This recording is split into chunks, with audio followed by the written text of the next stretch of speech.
Steelers 4 straight losses for the first time in 5 years, but they have not lost to the Browns in more than 5 years. Hey, how are you, folks? Jason Horowitz, glad to be with you here on CBSSports.com. It's the NFL Preview Show presented by Tyson Anytizers. 12 straight victories against Cleveland. It's a Thursday night game in Cleveland. Let's bring in NFL.com's Pat Kirwan to break this down. And Pat, obviously a lot of problems with Pittsburgh right now. 4 straight losses, and a lot of it defensively. Is it all on the fact that Troy Polamalu has not been able to play and may not play the rest of the season?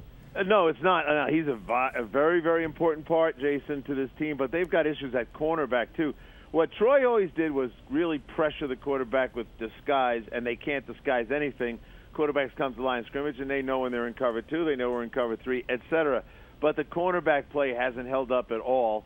And guys like Ike Taylor, if they don't start coming through, this season's over for them. So it's not just Troy, it's the rest of the secondary. Well, Mike Tomlin mentioned that he may bench Ike Taylor this week for a couple of rookies. Is this the type of game that you want to maybe take that chance? No, I think Ike Taylor will start when it's all said and done, but I think there's a short leash on him, and he's tired of what he sees. But he also knows that his rookies haven't come through. Joe Burnett had a chance to end this game last week and dropped a very easy interception. Yep. So I don't know that you cut off your nose to spite your face. All right, Pat, look at the schedule because it's 6-6. There's 3 other 6-6 teams. They're chasing the Jaguars. The Broncos are there at 8-4, and of course the Chargers lead the AFC West, trying to get into that wild card spot. When you look at the Steelers' schedule, do you see this team as a playoff team? Well, I thought they had to take them all starting last week, and they didn't do that. So now they're behind the 8 ball. They'll win this game, and I think the Green Bay Packers coming into town doesn't really impact them, although the win or the loss will. The Green Bay Packers are rolling. Here's where the problems are. Baltimore has a better conference record. That's 3 weeks from now, and has already beat them head-to-head. And then it may come down to that Miami game, and Miami has a better conference record.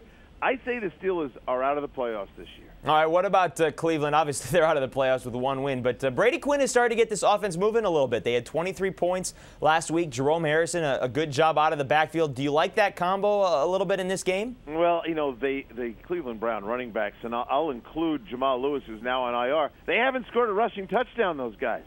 When you look at Harrison and even throw in Cribbs, the top 3 rushers on this team, no rushing touchdowns. For the team, 3 for the year. Not a very good sign that I like the running game as part of this. Harrison as a receiver, he's not a bad player that way, but you're not going to beat the Steelers dunking and dropping small passes to the running back. I disagree. Kansas City did a little bit of that with Jamal Charles, and they beat the Steelers. Well, Jamal Charles, to me, has got world-class speed.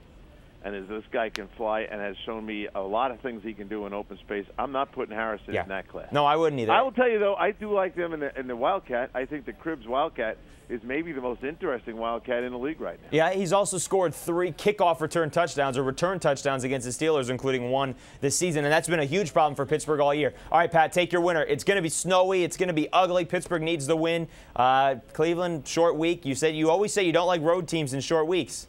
I'll tell you what I like the Steelers here. There's pride here. These guys won 12 straight against this team. There's no Shaun Rodgers on the Cleveland defense. And in the last 3 weeks, Mendenhall has come alive in the running game and as a receiver. He's averaging 112 yards a game. I'll take the Pittsburgh Steelers, and I'll take them 21-10 over the Cleveland Browns. All right, we'll see how it all plays out. Ben Roethlisberger had more than 400 passing yards last time these 2 teams met earlier this season. Pat, thank you very much. We'll see you for the rest of the previews later this week. Very good. Thanks, Jason. All right, folks, for more on this game, stay right here with CBSSports.com. That'll do it for the NFL Preview Show, presented by Tyson Anytizers, the meaty Good Man Snack. For Pat Kirwan, I'm Jason Horowitz. Take care, folks.